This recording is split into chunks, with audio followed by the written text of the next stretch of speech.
This call will be recorded, uploaded to YouTube and other social networks as part of the Grokchain podcast series and shared in a variety of formats, such as short clips, stills, combined with other use of graphics or text, and on other channels for educational and promotional purposes. Your participation constitutes consent to record and broadcast these conversations. The views expressed are your own and do not reflect the views and opinions of your clients or employers. Do I have your consent? Yes. You do. Yes. Thank you. Onwards. All right. Well, good morning, good afternoon, and good evening, wherever you happen to be in the world. Today we have a panel to discuss DAOs, distributed or decentralized autonomous organizations. What are they? How can they be used? And possibly, how should they be legislated and regulated? Today, we are starting with, we have DJ and Martin. Maybe you two, maybe DJ, you can introduce yourself since this is the first time you're participating. And then Martin. Now, So that should I go now? Yeah. at least our listeners know whose voice it's whose. So I'm DJ, or Darryl Jonathan Nicke, and I'm the CEO of Carbon Capture Shield, which aims to shift 1 billion acres of Earth to regenerative stewardship by 2030.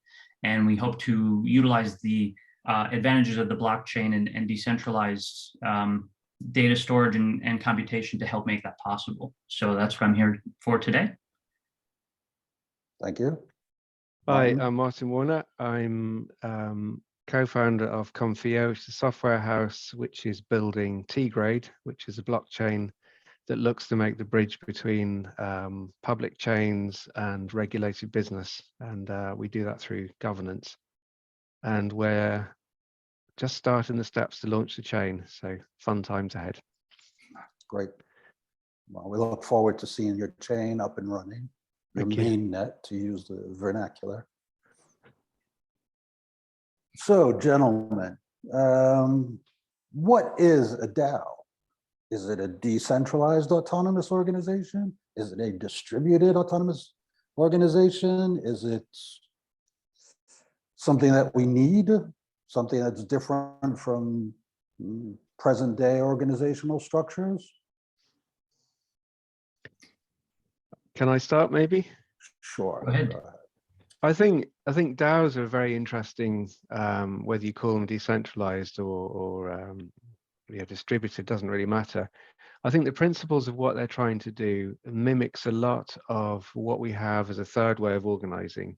So like we have traditional, the two big models are like the sort of centralized socialist type of way of organizing. Then we have the market force, the more libertarian side of it.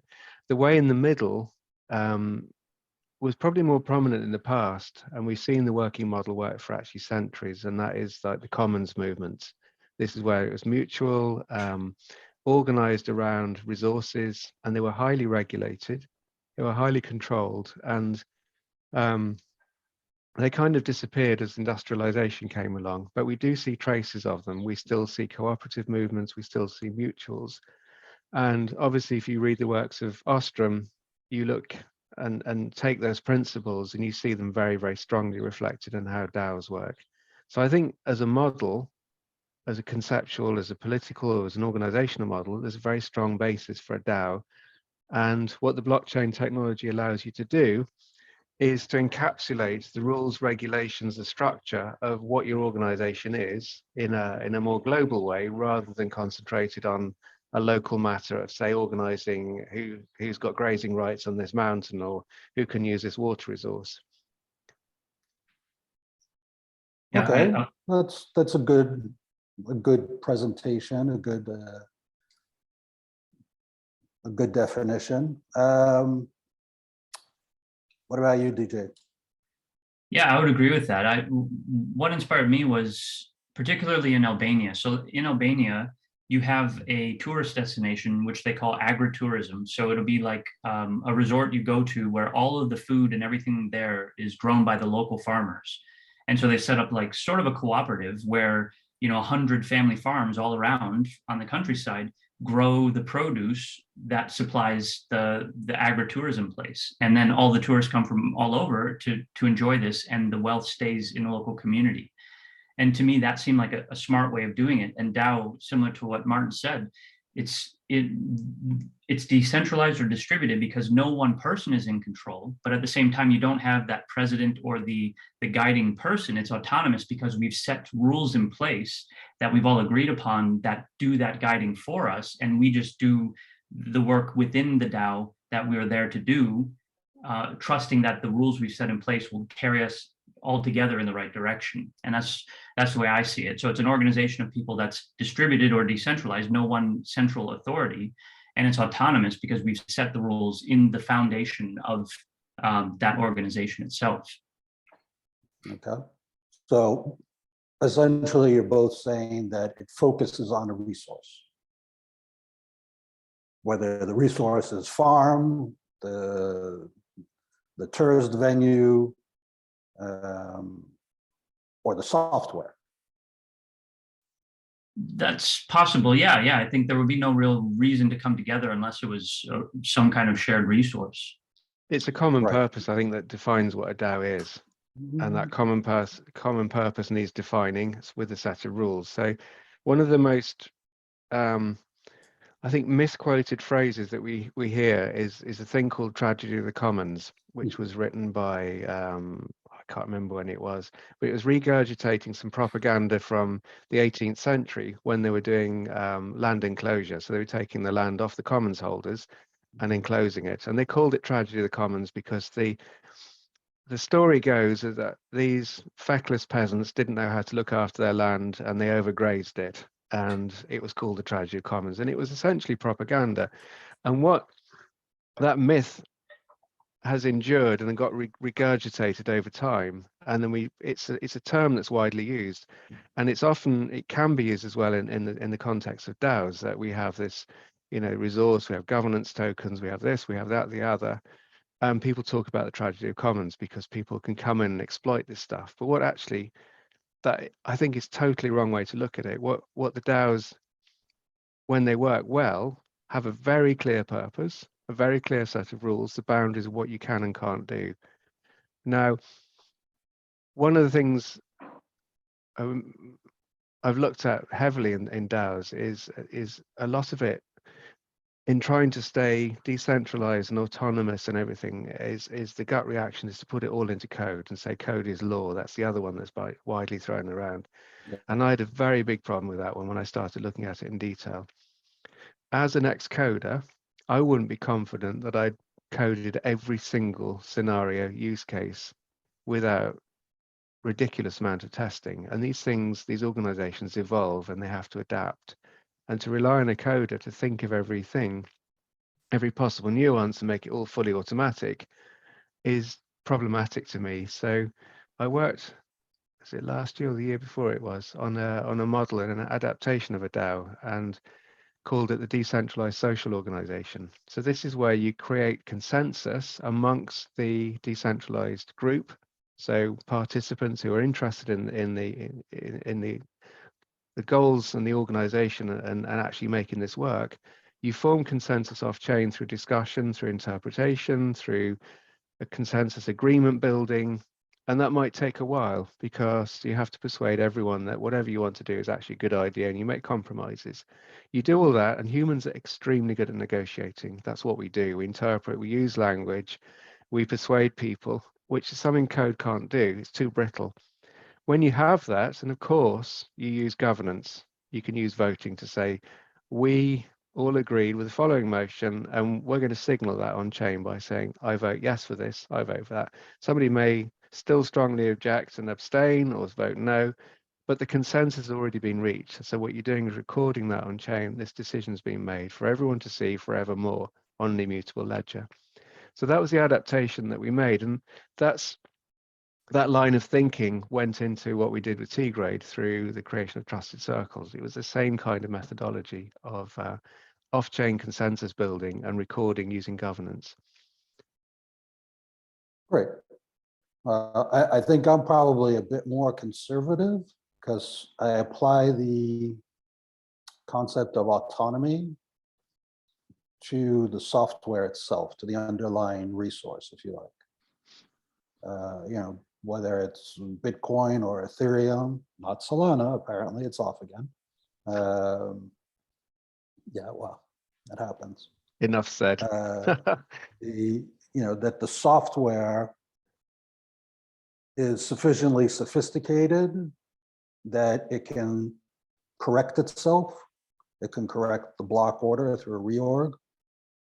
It can maintain the sequencing of transactions, the chronology, the canonical history, whatever you want to call it, by itself. It doesn't require human intervention in order to be aware of the fact that, for example, you know, it's been more than, you know, an average of 10 minutes for the last, you know, for the last 2 weeks. Or that there's a, you know, a difficulty adjustment that needs to be done because the level of hashing power has gone down or gone up or whatever. There are signals that come back to the software that the software uses to self-regulate itself and to give you 24/7, 365 uptime. Not like Solana where they're constantly shutting it on and off. So it's from a purely technical point of view, it's a distributed computing system that has a certain level of autonomy, but because, as you said, you know, this software cannot be perfect. It will evolve over time. It will need to be corrected. It will need to be debugged.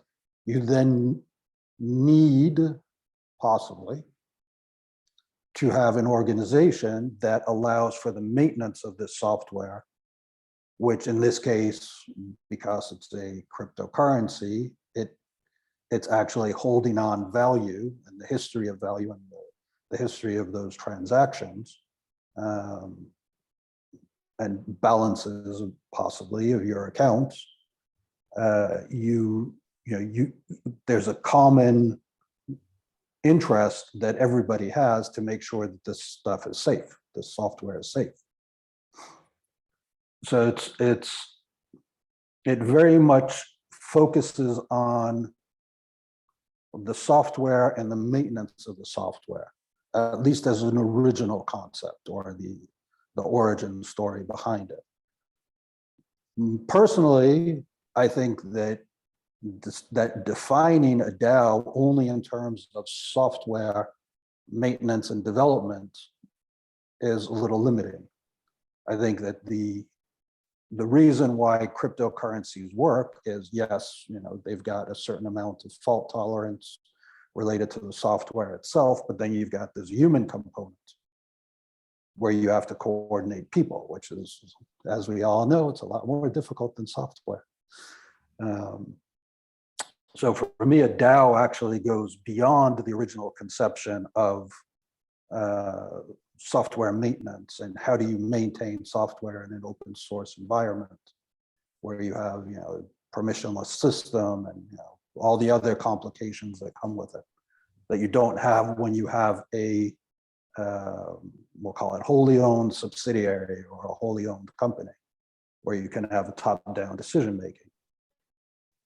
You know, you also have, you know, depending on the network you might be working on, you know, you have, you know, multiple versions of multiple generations and by multiple producers of that software, which gives it a certain resilience. If you have the same version of the software running on all the nodes and you had a catastrophic failure, you know, you wouldn't be able to recover from that. You know, you want to have that, well, you know, a bit like a forest, you know, you want to have those different generations and different types of plants in there, trees, so that you can keep it healthy.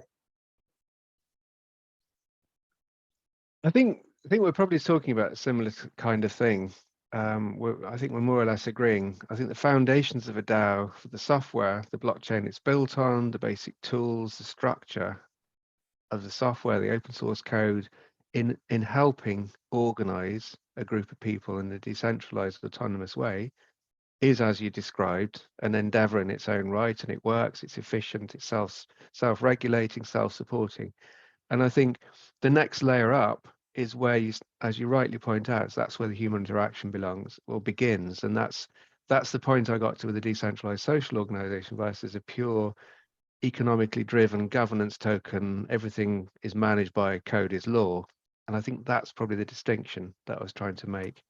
Yeah, because the people who, the researchers, the developers, the people who are building these systems, they use a very different perspective than the people who are consuming or using these networks. Yeah. And when you look at it from a production, actual production perspective, building the system, you have these people, who are a lot smarter than I am, that's for sure, who can come up with these mathematical equations and based on game theory and mechanism design so that the system is self-regulating. So they automatically, because it's a professional deformation, they want to create other mechanisms that use people instead of machines to come to consensus on decisions about how that software evolves. And that's where they start falling afoul of the code is law attitude, because they're trying to put those rules and regulations into code, and it doesn't really work that well because you're dealing with people. You're not dealing with machines. You're not coming to a consensus between machines over something simple like the canonical history of transactions. It's much more complicated.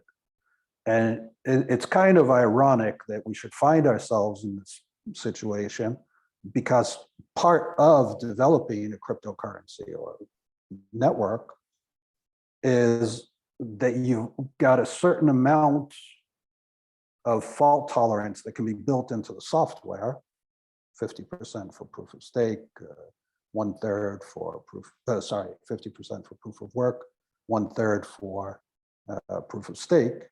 And then the rest of that needs to be built up by human trust. So you create an incentive system to incentivize the people who are running the network to behave in a certain way so that whatever that fault tolerance that you're missing can be made up.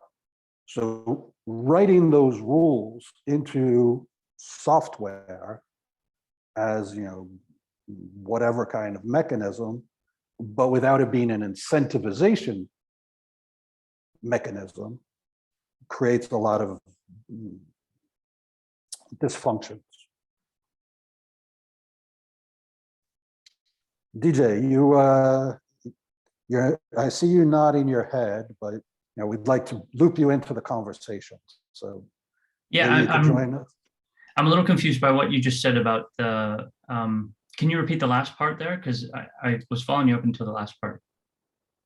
So probably Martin can explain this better than I can, because he's more of a technologist and understands math more than I do. But when you look, if you take a blockchain, okay, let's proof of work blockchain. Mm-hmm. Proof of work and all the proof of work gives you certain properties, certain guarantees in terms of the running of the system. Right. And we call it 50% fault tolerant. It means that if you get a supermajority at 51%, that 51% can start mucking about with the canonical history. Right? They can change, they can fork, they can do whatever they want. Right. They can take control of the network and how and what transactions are processed. Okay. Whereas if you're running a central server, you got 100%. You have to guarantee 100% accuracy, and if you make a mistake, you're responsible for it. Whereas with a distributed network like Bitcoin or Ethereum or even a Tendermint protocol like Cosmos, you have the software only gets you so far, then you need to build in incentive mechanisms to make sure that people who are running the network are not going to behave in such a way that would adversely affect the running of the system. And you do that through incentive mechanisms, not through Disincentive or punishment. Yeah, well, not through law, to use penal. Okay, right. Which is why when we talk about DAOs, we're talking about an organization who's maintaining, upgrading, improving, whatever, the software that all these people, all these different stakeholders have an interest in maintaining. It's our, our shared resource, whether it's land, water source, fishing rights, whatever it may be. It's a shared resource. So within the DAO, you have to come up with a way for people to discuss and come to an agreement on how this software evolves in such a way that you're not making it riskier. You're not possibly increasing or reducing the level of fault tolerance. You got to think about it backwards. You have to be careful what it is that you're doing. I think there's an important point there that the incentive mechanisms are key to steering behavior in a certain way. So the incentive mechanisms have to be very, very carefully designed, and we use tooling like CAD for token engineering and so on to really figure out, if I change this parameter, what would that effect be on people's behavior? But I do think there's a role for punishments, and Ostrom, one of the principles that is used there by Commons, is there's degrees of punishment. So sneaking an extra head of cattle on into the grazing is a minor offence, as opposed to putting 100 on taking everything, in which case that'd be a fairly major one. And it's same principles in DAOs and blockchains. And if you look at like the proof of stake, there are automatic mechanisms in place. So if you double sign, you do get slashed. Some of your stake gets taken off you. So I think those punishments are correct. They should be there. But they should also be designed into a DAO. So like if you require a certain amount of escrow to operate in a DAO, if you misbehave, some of that escrow gets slashed and taken off you, in which case you no longer have voting rights, you have to top up, kind of that sort of thing.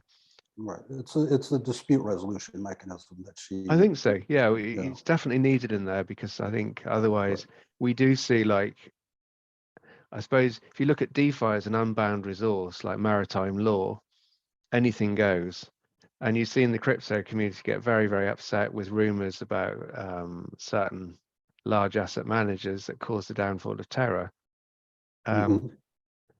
If you take what they were saying at face value, and it really did happen, in theory, under maritime law where anything goes, you shouldn't have a problem with it. But in DAOs, where you do have laws, where you do have a framework, a structure around that, you need to be able to punish people for behavior that you really don't want to see. And you set that out very clearly. So I think we do see a difference in a DAO versus, like, I don't know, whatever you want to call it, unbound DeFi.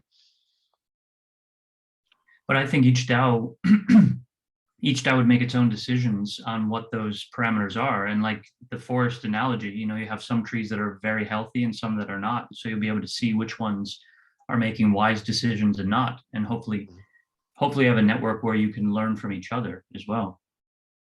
Sure.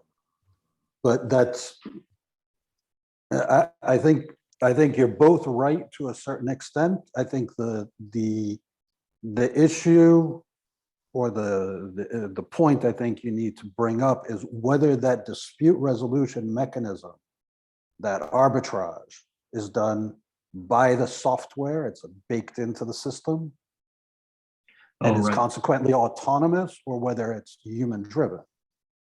Otherwise we end up with Lord of the Flies.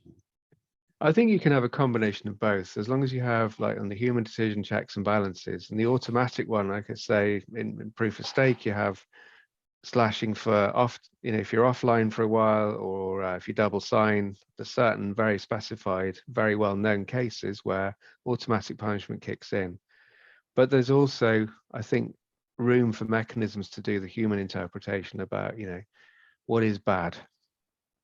Try and write that down in code. You then have to develop that a little bit, about, we don't really like this behavior. Well, specifically what, down to the last line, you have to, and if you're coding this, you'd have to know every single case. If you say as a statement, we don't tolerate this behavior, you've then got room for interpretation. So I think there's two ways of looking at it. They both have their place.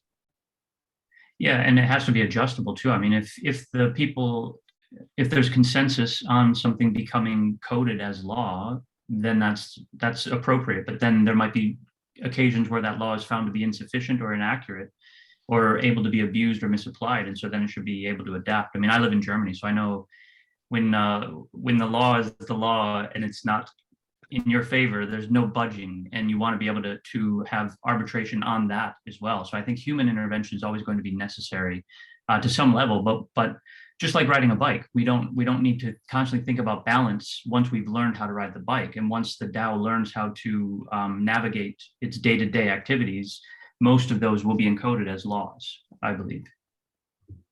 Right. Yeah, but to use your bicycle analogy, the minute if you learn how to ride your bike on a smooth, flat surface, that's one thing. The minute you hit the first bump, you might be knocked off of the bike because you're not used to that.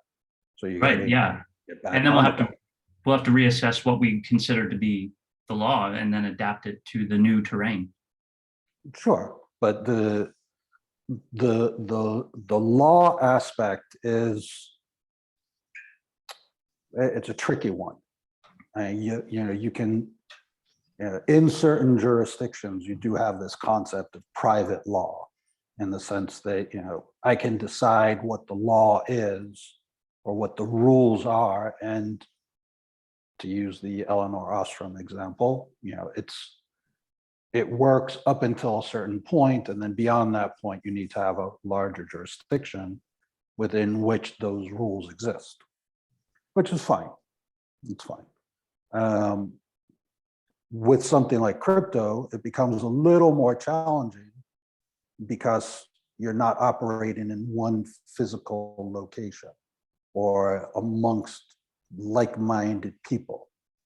When you talk about a commons, you talk about something very limited geographically and in terms of experience. When you're talking about cryptocurrency, it's all over the world. It's through the internet. So I think that sorry. So you can apply commons to things like open source software. So commons is evolving. It's not necessarily around a physical resource. No, it's around a shared understanding of what that resource is. Well, we can look to nature, because nature has reached a consensus on what is lawful and unlawful. I mean, basically supporting the health of your local ecosystem is lawful, and anything that goes against that destroys the ecosystem and therefore destroys the very foundation of durable fulfillment and the ability to sustain life. So I think that's sort of, I don't think these questions are actually that hard, because it just comes down to, it's not even morality. It's just a matter of, are you regenerative or degenerative? Are you extractive or are you symbiotic and harmonious? And to me, it's a matter of that. And I don't see things so much, to me, laws are a man-made egoic creation, because the speed limit might say I should only drive this speed in this neighborhood, but the principle is the sanctity of life. So if I'm driving someone who's got a mortal wound and I'm driving to the hospital, I'm going to break that law. Or if I see a kid who runs onto the street, I'm going to go slower than what the law says I'm allowed to, because the principle is the sanctity of life. And we put up laws as guideposts. But I think that, yeah, the overall, these kind of questions, I think, should always be settled by humans, because nature is the best source of that kind of wisdom, whereas the intellect and code is pure intellect. And when the intellect gets separated from natural life principles, it becomes psychopathic. And I think we see that a lot. That's the problem with corporations. That's why I was loath to create my own corporation because I can see that they become psychopathic because it has this entity that has a right to be alive, but it doesn't have the same life, it doesn't have a family, it doesn't have a community the same way that a living human does. And so it's very easy for corporations to become psychopathic. And the same could be true of DAOs if we don't, I think, anchor it in nature. That's why I'm starting with the soil myself. But Right. yeah, I just think we look to nature for the solutions because they've already solved all these questions, in my opinion. Yeah, there are lots of different levels of law. You've got natural law, which is what you're talking about. You've got man-made law. You've got international law. You even have space law if you want. There are all sorts of levels of law. That's not the problem. To come back to I guess a strict sense of the DAO, you're talking about something that exists on the internet. The internet is made up of TCP/IP and other protocols. They're not in a company. They might be developed in companies, but the way that they're distributed, the way that they're used on the internet, they're protocols, they're standards that anybody can use. But they're developed by a very select group of experts who we've. No, they're not that select. They're not that defined. Well, they're a chosen few. They're not just a random selection of people off the street. They're organized in a consortium for W3C. Or even I think ICANN's also in a consortium. But just like 5G telephony is a consortium of international companies that came together to try to define a standard. So right. We do have this model, which is near and dear to my heart, the consortium. And honestly, whether you want to call it a DAO or something else, it's a consortium, as far as I'm concerned. That's the easiest way to understand it, at least for me, for its existence within the legal framework of the world, or various legal frameworks of the world. Because at the end of the day, you touched on this, DJ, you touched on the idea of personhood. If I have a company, a corporation, it's the corporation because it's got an embodiment of something, i.e. corp, body. Right. And it has its own existence beyond its shareholders, beyond its owners. That's why you have this separation between the assets that belong to the company and the assets that belong to the individuals, and this limited liability concept, which is limited to whatever it is that you've put in to buy your shares. That's it. Because it does have a separate existence. But it also exists within a certain geography. Like I was saying about the commons before, it exists within a certain geography, within a certain culture, within a certain value system that's specific to a geography. Today, we find ourselves in a situation that's a little bit new. Not only do people travel more, but people can communicate across the world instantaneously, and they can share and develop values that way, which can be, those values then become the basis for the legitimacy of the rules that you're putting into your DAO. Whether those follow natural law or man-made law or space law or whatever, it doesn't make any difference. So you do have to also understand these crypto economic systems not only as we'll call it software and mathematics, but you also have this human element that you've actually built in an incentivization mechanism to protect the way that the system operates in terms of coding, right? Like the slashing for proof of stake, or the ability for the software to reorganize itself, and so on and so forth. But you also have this soft power, if you like, of people who are coming together and who are developing a, we'll call it shared language, shared value system. Whether it exists or is nascent in them, it doesn't matter. You have different generations. And I think this leads us to an area that we're not so familiar with when we look at something like a corporation, because a corporation not only has its own existence, but has a finite life. Whether that life, is because my patents expired and went into the public domain, my copyright expired, my machine, my factory, the machines in my factory are obsolete. I got competed out of business because somebody in their garage invented something else. When you're talking about cryptocurrency, you're talking about something that's multi-generational. You're talking about a network that will last possibly hundreds of years, because we need to have that, as long as we need that particular service, it will exist. And I think it perpetuates for the reason that it doesn't exist based on competition the way a corporation does. It exists to fill a service, and in theory, it can exist to offer a service that's valuable to the community, and it can exist symbiotically or regeneratively, where it's giving back more than it's taking. And that's why it exists in perpetuity, because there's no reason for it to cease existing, because it'll never be outcompeted. If it's giving more than it's taking, it's a benefit to everything it touches.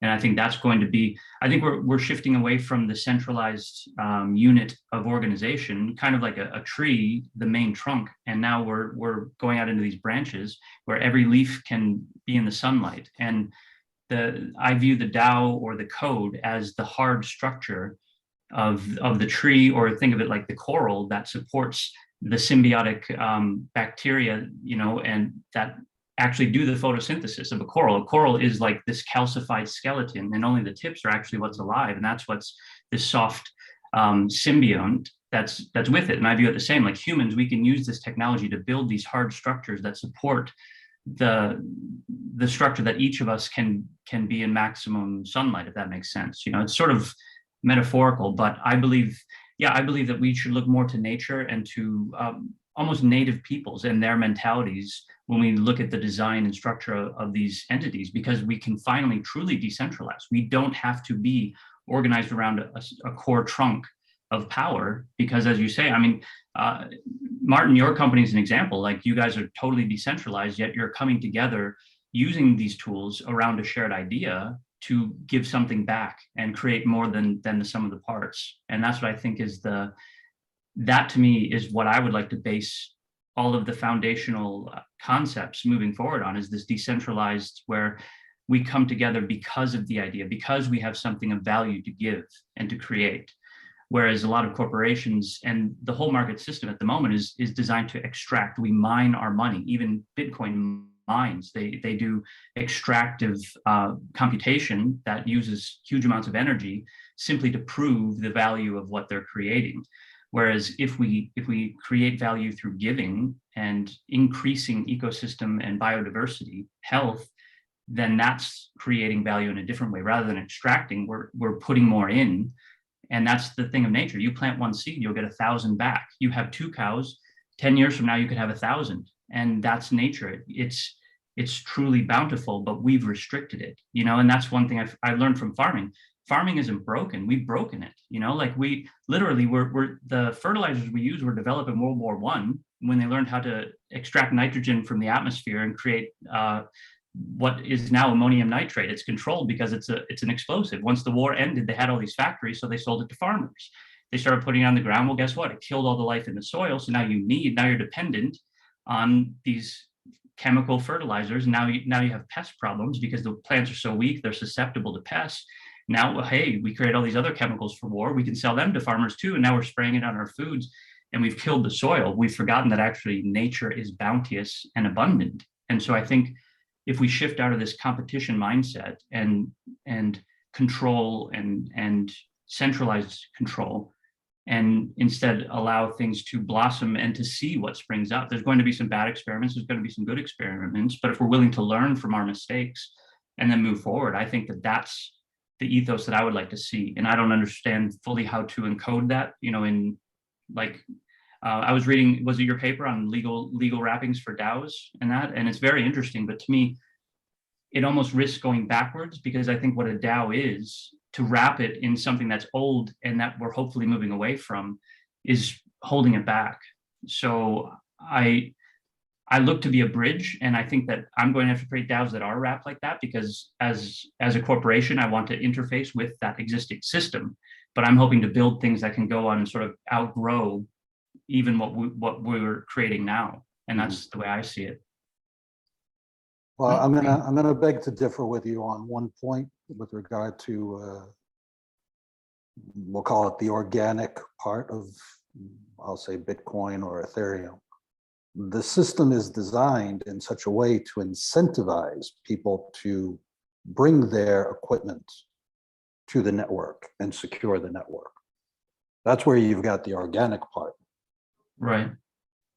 It absorbs, the system absorbs as much, I'm going to say energy, but it's assets, resources as it needs. But at the same time, there's false scarcity built into it, and false complexity to increase the amount of computation that's required to compute each block as it goes more and more towards the last block that's able to be computed. So to me, that's false security. No, that's, you're paying for security. That's false security, in my opinion, though, No, because no, it's based on a false, they just made up that there's going to be this many blocks. So it's false security based on a false scarcity. No. Martin, please chime in, because I can see that you're smirking there, even though the image is really small on my screen and I don't have my glasses on. But you have to deal with the physics of a physical network. You can only you need to look at the communication times of sending a packet through the network in order to achieve that record keeping, that canonical chain. So what you're talking about is, the block size. And, you're going back to the block size wars that existed way back when at this point. But I think we'll be able to adapt very, very quickly to all of this. So, like, we're in I don't know, iteration 2 or 3 on blockchains. Bitcoin is the speed it is. It does what it does. It's fantastic. No one's ever broken it. Is it a really good platform for running the world on? No.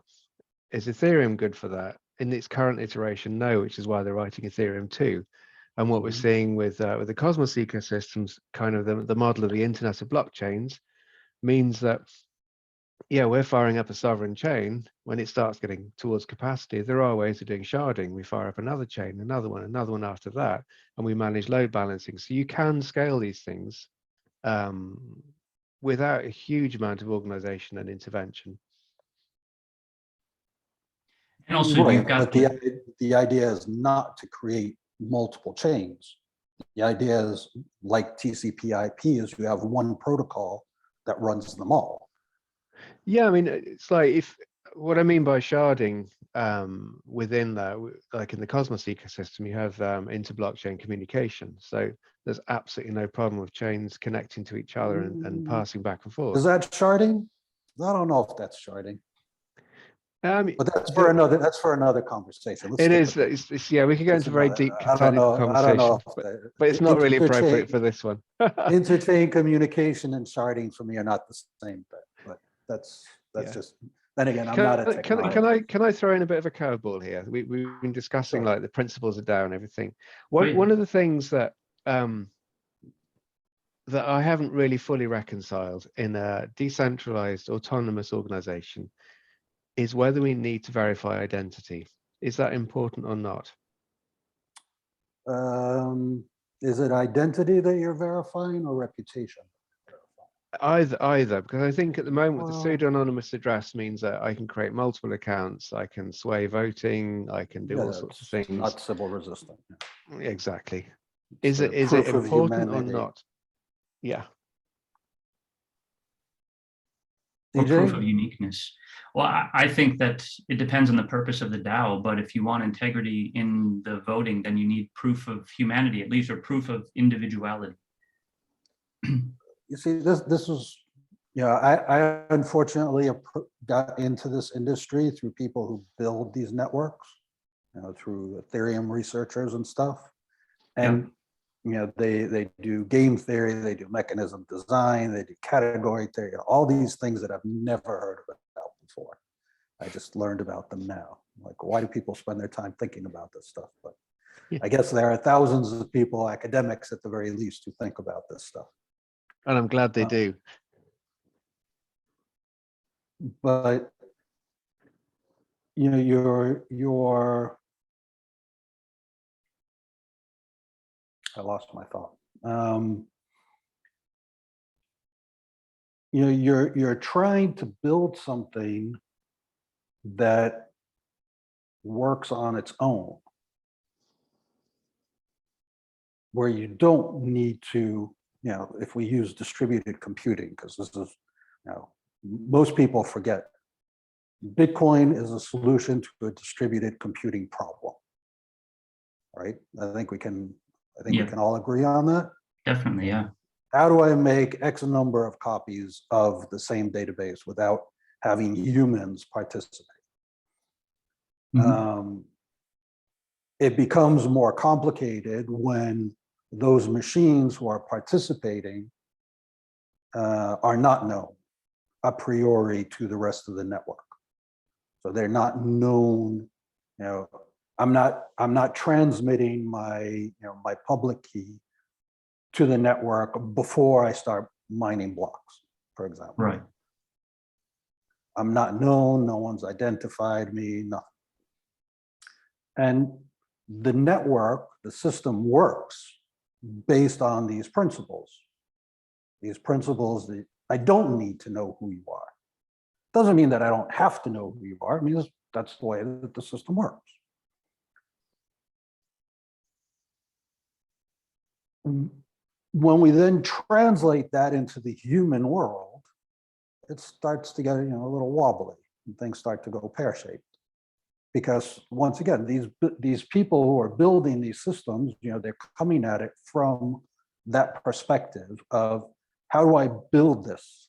How do I build this consensus algorithm that allows me to have hundreds of thousands of nodes around the world, each with an identical copy of this canonical history? When it comes to people, do I want Mr. or Mrs. So-and-so to be promoting the idea of X, Y, Z and getting enough consensus from the community of users, of participants, that this is a good thing to pass. This is a good thing to vote on. That's where these guys, and this was my point to begin with, sorry if I got there in a roundabout way, I couldn't remember what it was. Voting actually sucks as a way of making decisions. This is what these guys are constantly telling me. When you look at it from a game theoretical point of view, voting is a terrible decision-making tool. Whether you're voting for a president, for a prime minister, for whatever, elected officials, it just doesn't work.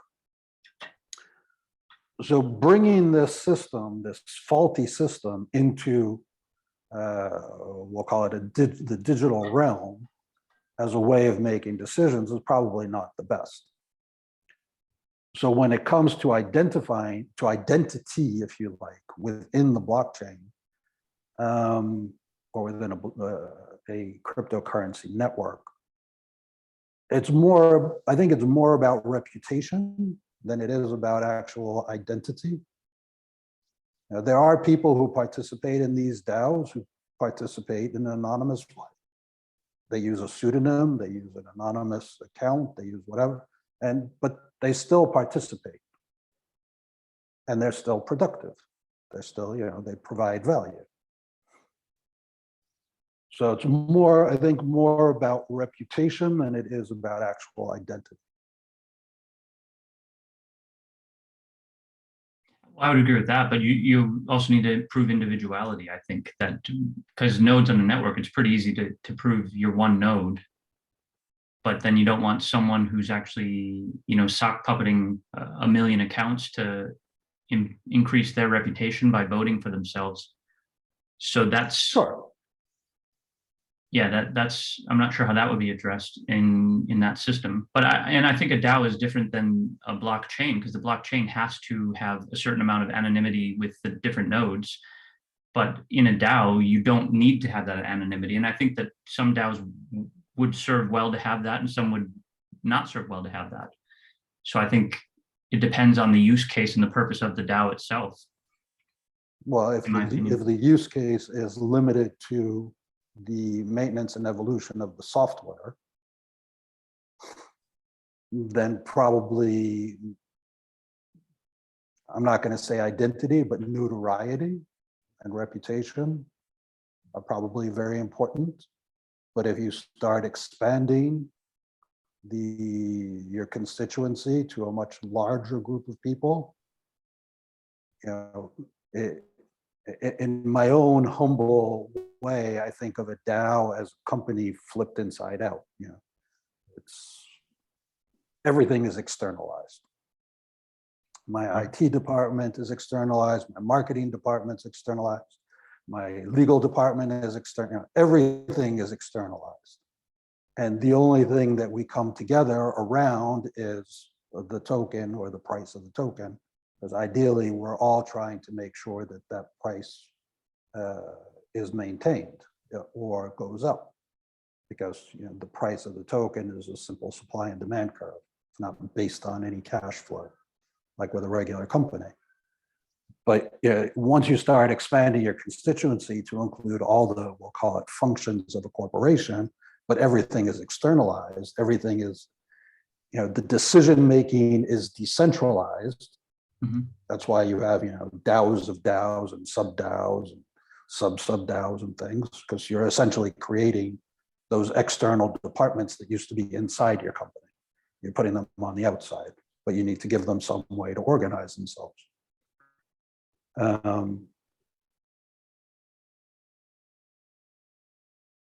Yeah, I still don't think you can use voting. I think, what's it called? Signaling. Signaling is much better.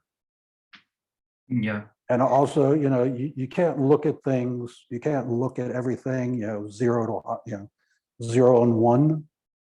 They're going to be, there's still going to be a hierarchy, even though it's a lot flatter within your DAO, because at the end of the day, yes, your IT department or your ID partners, your IT partners, I'm sorry, are probably the most important, because you're making an IT product. And your marketing department is probably going to be, or your marketing teams are also going to be important, because whether we like it or not, DAOs are indigenous to the internet. They don't exist outside of the internet. And, so I agree. You are building off of that, the what's it called? The social marketing, the communication that happens on the internet, the ability to develop community that we've seen, is quite strong if you develop your internet platform correctly. And I think that's like the trunk of the tree, because what you said, where a DAO is like an organization turned inside out. And if you think about it, that's what a tree is, because all of the work happens in the leaves. The leaves have the chloroplast. That's what absorbs the sunlight, the H2O in the water, and turns it into sugars. And they all feed it in through their branches into the trunk. And then that goes down to the roots. And then from there, it feeds organism in the roots, comes back up, and they make fruit.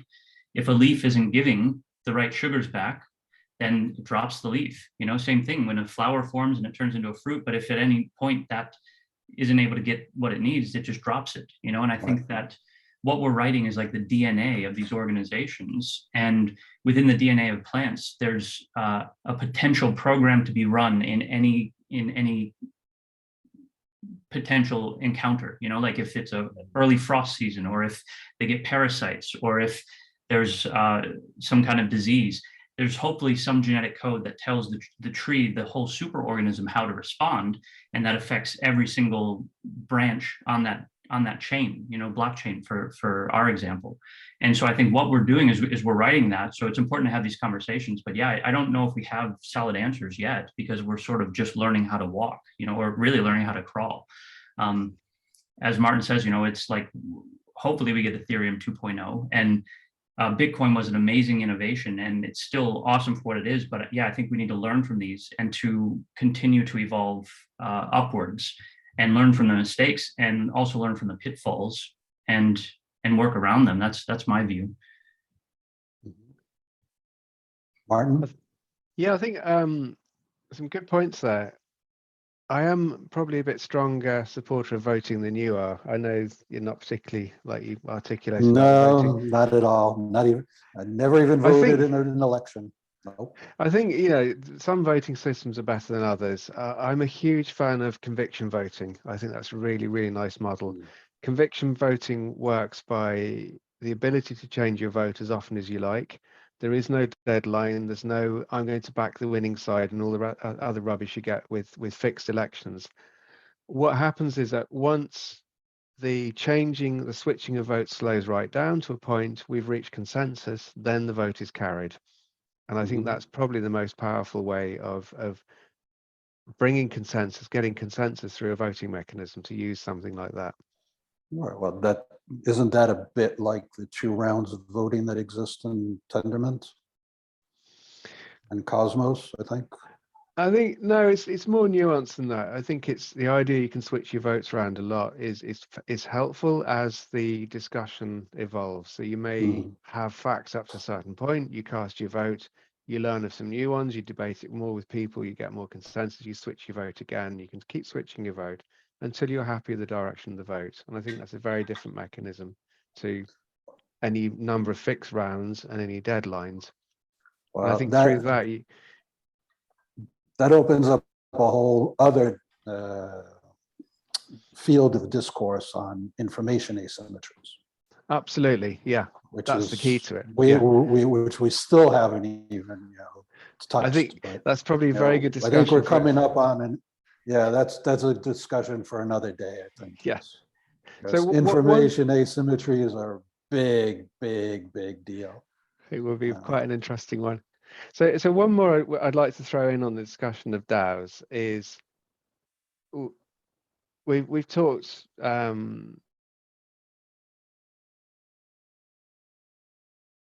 DAOs and everything, how they're like reverse corporations. I think we all agree that's probably a good way of describing it.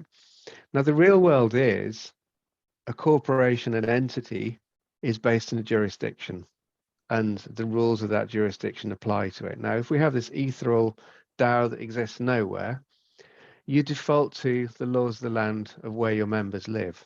So one of the examples is tax. As a corporation, I have a lot of flexibility around taxation. How much do I declare a profit that year? How much do I retain for investment? How much do I retain to do this, that, and the other? Profit is more of a subjective thing. If in a DAO, you don't really have a corporation, you can't apply those rules to that. So you end up with pass-through taxation. So it falls down to the individual members. DAO got revenue X, split between 10,000 participants. Each one of you is now liable for the tax. You can't, as an individual, park some of that money away and say, well, we're putting that in for reinvestment, because the way the partnerships work and personal taxation works. So I think that opens up a massive can of worms when you're saying, well, we want this ethereal organization that's not really bound by any country jurisdiction, but we do have those issues around taxation, because as individuals, we do live in countries, we do pay tax, or at least we should do, to support the infrastructure we live in. Yeah, have you got any views on that? I think that what you're saying is true, but it's a problem that I have only if my DAO has a treasury and a legal entity that, or possibly a treasury within a legal entity, Mm-hmm. which would then pay or not pay taxation depending on what type of legal entity your treasury is then in.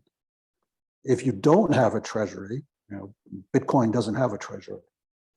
Ethereum, they've got a small treasury in the Ethereum Foundation, but it's, I think, like 0.3% of all the tokens that have been issued.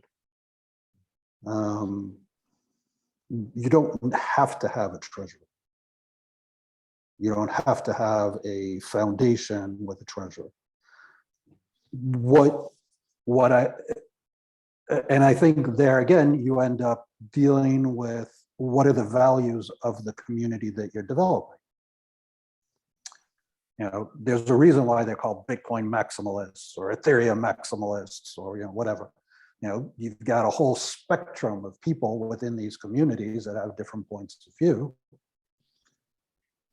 and that are sharing those sharing or not those values. That's why it's important to recognize that the software only provides a certain amount of security with regard to the job that's being done.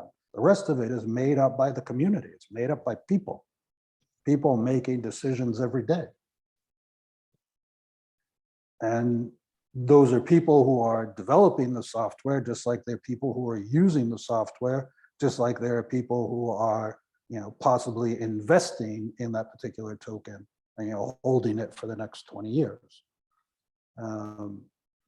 People come to these communities from very different perspectives, just like in life, we all come with our own perspective.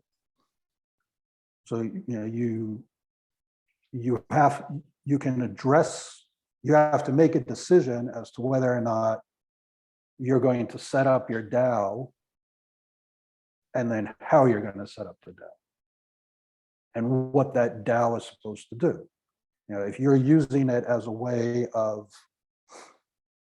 if you're setting up a nonprofit or even a for-profit entity with a treasury of X number of tokens that are destined to future development, future activities, then you have a tax issue. If you leave it more scrappy, where you're actually looking at market forces, you're looking at competition for the best ideas, where you want 5 different teams making the investment to do whatever, and then they're being paid by whales in the community, or they're being paid by other supporters. That actually can be more beneficial than some kind of centralized organization that then, like the Ethereum Foundation, creates Gitcoin and then Gitcoin grants, and then the grant program with quadratic funding. How do you then dispense this money in a way that is consistent with not only the ethos of the community, but can also be done in a decentralized manner. And I think, go ahead, Mark. Sorry, I think you're blurring slightly blockchain mechanics of how they work in DAOs. So the issue with DAOs is that if you've got a joint endeavor through common set of values, it may be philanthropic. So in which case there's no money. It's your common endeavor is to give something. But a lot of DAOs do have some kind of common endeavor where ultimately there will be some kind of revenue somewhere, because you're trying to do the anti-corporation, you want to organize from the grassroots up. Clearly, it's an endeavor where you want to make some money out of a resource, a movement, some software, whatever it is you do as a DAO. And through that process, in the absence of law, it defaults down to you as an individual on taxation. So I think the tax part of it is important.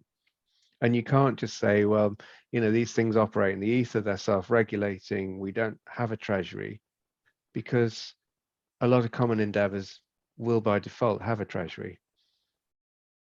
Right, but by that token, sorry, no pun intended, a discourse server or a Telegram channel with a multi-sig wallet is a DAO. I don't agree with that at all, because you have a decentralized organization, but there's nothing autonomous about it. And for me, the autonomy, the autonomy that you've got in the expression DAO is because the software is autonomous to a certain degree. The software, the platform that you've developed, the blockchain mechanisms, the incentive mechanisms, all that math stuff that I don't understand, allows it to be autonomous. A Telegram account with a multi-sig NASA safe on it does not DAO. An organization that, I've seen a lot of these, they call themselves DAOs, but they've taken in whatever, $5 million, and they're going to spend them on this, or $40 million to buy a copy of the Constitution. To me, that's a company, because as DJ, I think, was suggesting, it's more organic. It's, or as I've said to you, Martin, it's additive manufacturing as opposed to extractive manufacturing. It's like 3D printing. You want to build something up from the bottom up, as opposed to starting with a chunk of wood and then slicing it and cutting it and extracting the material from it in order to make whatever, a bowl or a sculpture or something. And to go back to the discussion of corporations, corporations, they're embodied with something. They have some productive asset, and you're wrapping that productive asset in this legal personhood, but there's still a productive asset in there. There's got to be something that you're exploiting, that you're extracting the value from over a certain period of time before it gets competed out of existence, before it gets, falls into the public domain, before it becomes obsolete in some way, shape, or form. DAOs, I don't think, have that quality to them. No, and I think it would be difficult to put blanket taxation on something like a DAO, because I think it's more infrastructure taxation, because what they use, they're already taxed on. Like if they're using consumer goods, they're taxed when they buy the consumer goods, and any profits, would be distributed among the owners, and then they would just pay capital gains or whatever on those profits. But I think the whole point is to sort of get out of that loop of the bureaucracy where you're stuck and held up by regulation. So I don't know if I would invite more regulations on the DAOs, but I do believe that we should develop standards. And if we don't police ourselves, then that is an invitation for external regulation. So I think that we should, it is discussions that need to be had, because if we don't take care of it, then the governments will have no choice but to step in, because there will be abuses and then people calling for regulation. So I think, that's an important question. I don't know the answer, but I don't want to ask for more regulation personally. Right. I don't like asking for it, but I like to be proactive about it. So if we think about it, we come up with something sensible, at least then we can go and have that grown-up conversation. Otherwise, as we've seen in other parts of crypto, you get slapped down with some ill-informed legislation that says, tell you what, you look like this, here's a rule, stick to it, and it makes no sense whatsoever. So this is why I think these topics are important to discuss, particularly in the context of DAOs. We know that these questions will come up. What are our answers? What are our proposals? What sensible frameworks can we come up with to go back to regulators and say, look, this is how we operate, this is how we work, there's a new model, and this is how we propose to solve the issues that you're likely to come up with that concern you. I like that proactive approach, definitely. I think it's much better than just sit and wait. Yeah, Well, because otherwise you get some pretty horrible stuff arriving. yeah, well, whatever comes out of the law is usually to protect somebody's interest. It's just up to you as the individual listening to that law, is figuring out who is it benefiting. Mhm. But taxation, taxation is a big issue in this industry, and I've never really understood why. Because philosophically speaking, not in practice, but philosophically, and this will take time, someone's going to spin up a blockchain that's going to take care of, a cryptocurrency that's going to take care of whatever that need is that the government has been mandated, at whatever level of government we're talking about, will be mandated to take care of, or is mandated to take care of. It's going to shift. One of the ones that is probably near and dear to my heart is education. Probably because in the U.S., people indebt themselves quite significantly to pay for their education, and education is very expensive. But why do we have to pass through, government taxation in order to provide this common benefit that we call education, when you're delegating that responsibility to people who don't necessarily give a damn about education, or who look at it from a corporatist perspective? Whereas you could create a community of people who are like, hey, this is important to us, and we're really going to make that effort. It's that additive manufacturing approach that I mentioned before. You could have sub DAOs. You could have one who's particularly fixated on real estate, or another one on purchasing goods and services, another one on curricula, and so on and so forth. But if this technology does continue to evolve, and at the present moment I don't see any reason why it won't, you can create a DAO for regenerative farming, but you can do it for education, you can do it for all sorts of stuff. And it's just up to us to come up with ways in which we can, how should I say, dispossess the government at whatever level from those functions that we no longer need them to take care of. And consequently, you won't have taxation per se anymore, or it'd be reduced significantly. And you, as a community of whatever, you would see on the blockchain, on the network, that X amount of money is going into the education DAO, or into regenerative farming DAO. So you get that reading, that transparency directly from the network without using the government, which is opaque and all sorts of nonsense and stuff.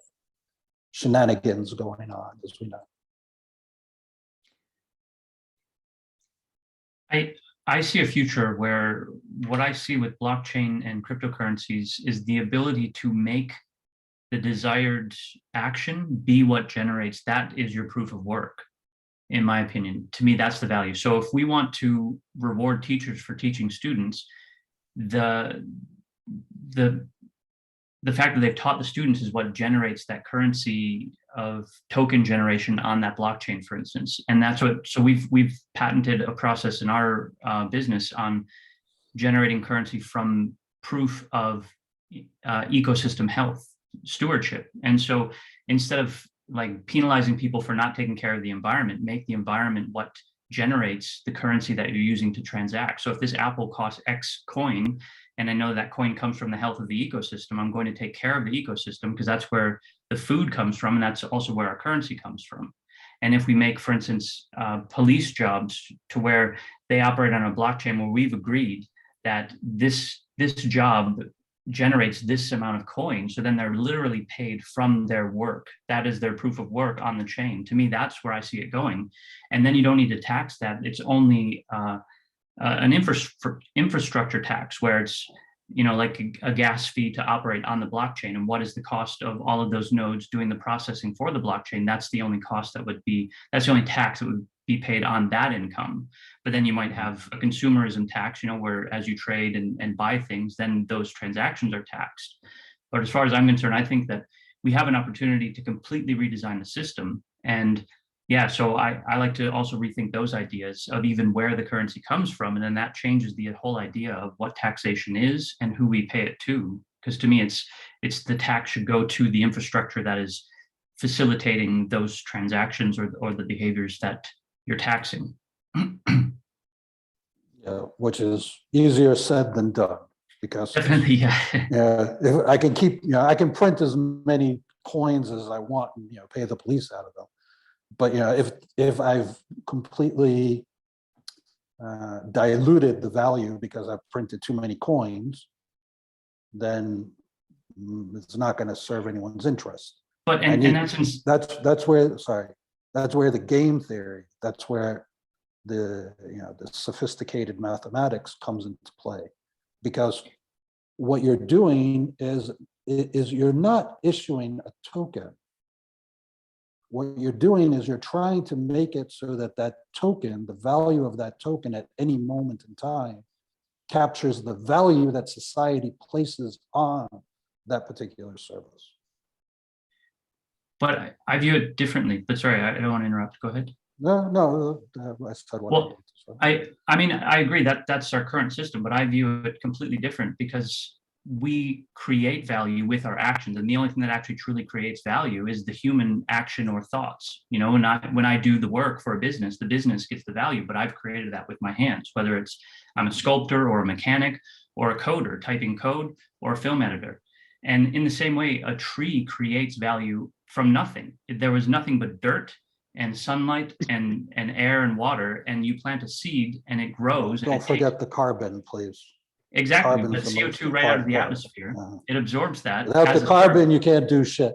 Sorry, for my English. Well, and without shit, yeah, but I mean, our waste is what they use for food, and from our waste, they create our food and all the oxygen that we breathe. And I think we can learn from nature, because if we create the right DNA in the seeds that we plant, then our actions will bear fruit, and that fruit is what we can then say this is value. And then it's not based on competition. We don't create money based on scarcity and competition. We're creating an economy built on giving and contributionism, and how much value do you create?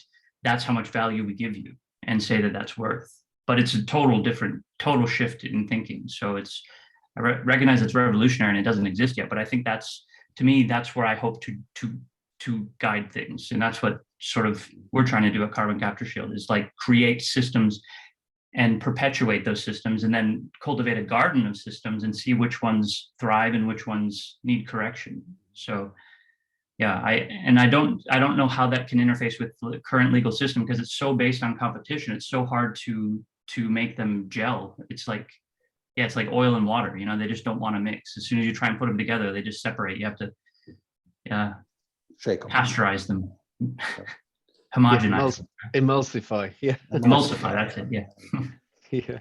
I think we're coming up to the end of our session or our conversation. So I'd ask you for any concluding remarks on DAOs and how they can be used and what they are. If I could just continue my rant on that, I think that it's a beautiful evolution in humanity's ability to come together and cooperate. And I view it as almost the human animal is becoming self-aware and interconnected on a global scale. Sort of like human civilization just got an upgrade in our nervous system. So now we can communicate, and this gives us an opportunity to totally rethink the way that we organize ourselves. And we can learn something from the ancient nation states of Greece, where it was built around local resources. We can learn from 1935, some visionaries in America signed the Declaration of Dependence upon the soil, because they recognize that all life on land comes from the soil, from the air we breathe to the food we eat, everything. So I think that we can reimagine our society to be more based on these kind of native land-based ideas of giving rather than competing. So that's what I'm very excited about, DAOs and blockchain and all of this. Great. Martin? I echo a lot of what was said there. This is, I think it's propelling forward a way that worked for centuries, in the way of that mutual collaboration. The technologies allowed us to rediscover this as a valid way of organizing ourselves, and we should embrace it. You know, it worked very, very well for a very long time, and it's a proven methodology. So the challenge for us is how do we adapt it to using, you know, the new tools that we've got, and you know, there's enough bright people around the world to make this happen. Great.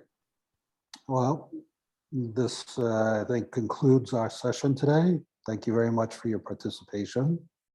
And next time we'll talk about, or in a future episode, we will talk about information asymmetries, because that's always a fun subject, Yeah. especially when it comes to something like cryptocurrencies, where there is a financial market that exists for them. And that's Very true. supposedly supposed to be, you know, calculating the value of whatever it is that's being produced. So, yeah. Mm. Interesting times. No, I really appreciate the conversation. So thanks for that. Well, I learned thank a you lot for, too. thanks for participating this week, and we hope to see you again. And in the show notes, if they could share those documents that you shared,